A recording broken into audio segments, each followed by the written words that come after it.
ओम नमो भगवते वासुदेवाय। नमस्कार दोस्तों, स्वागत है आप सभी का हमारे चैनल भक्ति ज्ञान में। दोस्तों, आज मैं आपको वैशाख मास महात्म के 8वें अध्याय की कथा सुना रहा हूँ। राजा पुरुयशा को भगवान का दर्शन, उनके द्वारा भगवत स्तुति और भगवान के वरदान से राजा की सायुज मुक्ति। श्रुतदेव कहते हैं, परमात्मा भगवान नारायण 4 भुजाओं से सुशोभित थे। उन्होंने हाथों में शंख, चक्र, गदा और पद्म धारण कर रखे थे। वे पीतांबर धारण करके वनमाला से विभूषित थे। भगवती लक्ष्मी तथा एक पार्षद के साथ गरुड़ की पीठ पर विराजित थी। उनका दुस्सह तेज देखकर राजा के नेत्र सहसा मुंद गए। उनके सब अंगों में रोमांच आया और नेत्रों से अश्रुधारा प्रवाहित होने लगी। भगवत दर्शन के आनंद में उनका हृदय सर्वथा डूब गया। उन्होंने तत्काल आगे बढ़कर भगवान को साष्टांग प्रणाम किया। फिर प्रेम विह्वल नेत्रों से विश्वात्म देव जगदीश्वर श्री हरि को बहुत देर तक निहार कर उनके चरण धोए और उस जल को अपने मस्तक पर धारण किया। उन्हीं चरणों की धोबन रूपा श्री गंगा जी ब्रह्मा जी सहित तीनों लोकों को पवित्र करती हैं।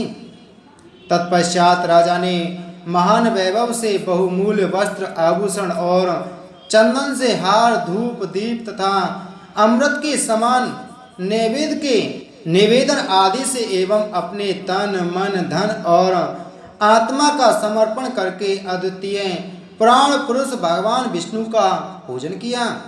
पूजा के बाद इस प्रकार स्तुति की, जो निर्गुण, निरंजन एवं प्रजापतियों के भी अधीश्वर हैं, ब्रह्मा आदि संपूर्ण देवता जिनकी वंदना करते रहते हैं, उन परम पुरुष भगवान श्री हरि को मैं प्रणाम करता हूँ।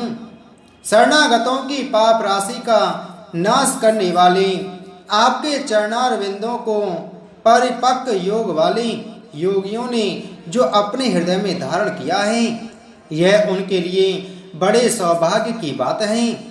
बढ़ी हुई भक्ति के द्वारा अपने अंतःकरण तथा जीव भाव को भी आपके चरणों में ही चढ़ाकर वे योगी जन उन चरणों के चिंतन मात्र से आपके धाम को प्राप्त हुए हैं।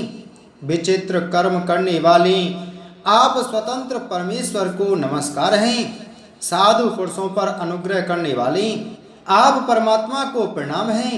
प्रभु, आपकी माया से मोहित होकर मैं स्त्री और धन रूपी विषयों में ही भटकता रहा हूँ। अनर्थ में ही मेरी अर्थ दृष्टि हो गई थी। प्रभु विश्वमूर्ति, जब जीव पर आप अनंत शक्ति परमेश्वर की कृपा होती है, तभी उसे महापुरुषों का संग प्राप्त होता है, जिससे यह संसार समुद्र गोपद के समान हो जाता है। ईश्वर, जब सत्संग मिलता है तभी आप में मन तथा बुद्धि का अनुराग होता है। मेरा समस्त राज्य जो मुझसे छिन गया था, वह भी आपका मुझ पर महान अनुग्रह ही हुआ था, ऐसा मैं मानता हूँ। मैं ना तो राज्य चाहता हूँ, ना पुत्र आदि की इच्छा रखता हूँ और ना कोष की ही अभिलाषा करता हूँ। अब तुम मुनियों के द्वारा ध्यान करने योग्य जो आपके आराधनीय चरणारविंद हैं, उन्हीं का नित्य सेवन करना चाहता हूँ। देवेश्वर, जगत निवास, मुझ पर प्रसन्न होइए, जिससे आपके चरण कमलों की स्मृति बराबर बनी रहे तथा स्त्री, पुत्र, खजाना एवं आत्मीय कहे जाने वाले सब पदार्थों में जो मेरी आसक्ति है, वह सदा के लिए दूर हो जाए। भगवान, मेरा मन सदा आपके चरणारविंदों के चिंतन में लगा रहे। मेरी वाणी आपकी दिव्य कथा के निरंतर वर्णन में तत्पर हो।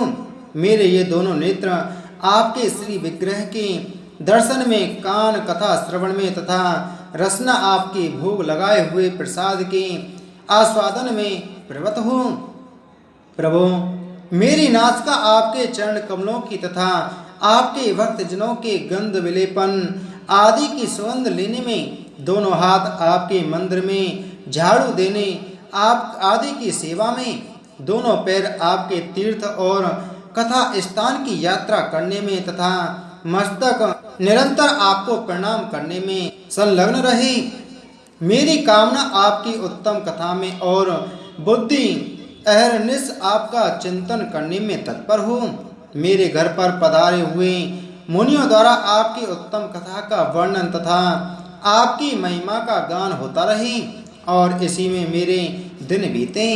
विष्णु, एक क्षण तथा आधे पल के लिए भी ऐसा प्रसंग न उपस्थित हो जो आपकी चर्चा से रहित हो। अरे, मैं परमेष्टि ब्रह्मा का पद, भूतल का चक्रवर्ती राज्य और मोक्ष की भी कामना नहीं चाहता, केवल आपके चरणों की निरंतर सेवा चाहता हूँ, जिसके लिए लक्ष्मी जी तथा ब्रह्मा शंकर आदि देवता भी सदा प्रार्थना किया करते हैं। राजा के इस प्रकार स्तुति करने पर कमल नयन भगवान विष्णु ने प्रसन्न हो मेघ के समान गंभीर वाणी में इस प्रकार कहा, राजन, मैं जानता हूँ तुम मेरे श्रेष्ठ भक्त हो, कामना रहित और निष्पाप हो। नरेश्वर, मुझ में तुम्हारी दृढ़ भक्ति हो और अंत में तुम मेरा सायुज्य प्राप्त करो।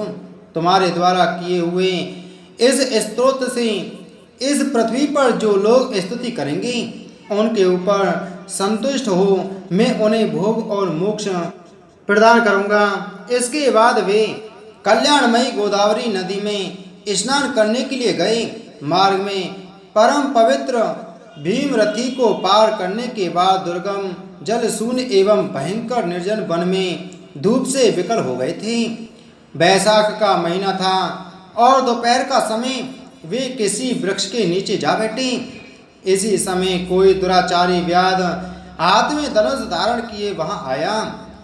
ब्राह्मण के दर्शन से उसकी बुद्धि पवित्र हो गई और वह इस प्रकार बोला, मुनि, मैं अत्यंत दुर्बुद्धि एवं पापी हूँ। मेरे ऊपर आपने बड़ी कृपा की है, क्योंकि साधु महात्मा स्वभाव से ही दयालु होते हैं।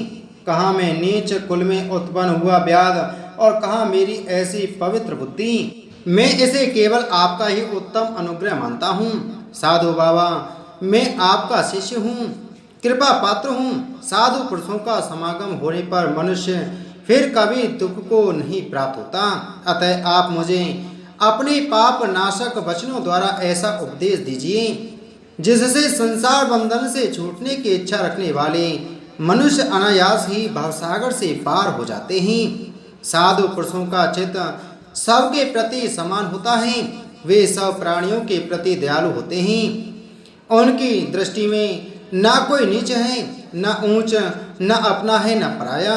मनुष्य संतप्त होकर जब जब गुरुजनों से उपाय पूछता है तब तब वे उसे संसार बंधन से छुड़ाने वाले ज्ञान का उपदेश करते हैं। जैसे गंगा जी मनुष्यों के पाप का नाश करने वाली है, उसी प्रकार मूढ़जनों का उद्धार करना साधु पुरुषों का स्वभाव ही माना गया है। व्याध के ये वचन सुनकर संक ने कहा, व्याध, यदि तुम कल्याण चाहते हो तो बैसाख मास में भगवान विष्णु को प्रसन्न और संसार समुद्र से पार करने वाली जो दिव्य धर्म बताए गए हैं उनका पालन करो। मुनि श्रेष्ठ संग प्यास से बहुत कष्ट पा रहे थे। दोपहर के समय उन्होंने सुंदर सरोवर में स्नान किया और युगल वस्त्र धारण करके मध्याकाल की उपासना पूरी की।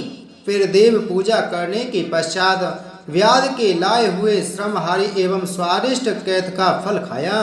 जब वे खा पीकर सुखपूर्वक विराजमान हुए उस समय व्याध ने हाथ जोड़कर कहा, मुनि, किस कर्म से मेरा तमो में व्याध कुल में जन्म हुआ और किससे ऐसी सद्बुद्धि तथा महात्मा की संगति प्राप्त हुई। प्रभु, यदि आप ठीक समझें तो मैंने जो कुछ पूछा है वह तथा अन्य जानने योग्य बातें भी मुझसे कहिए। इति श्री बैसाख मास महात्म 8वां अध्याय संपूर्ण। बोलो वैशाख मास महात्म की जय। बोलो विष्णु भगवान की जय।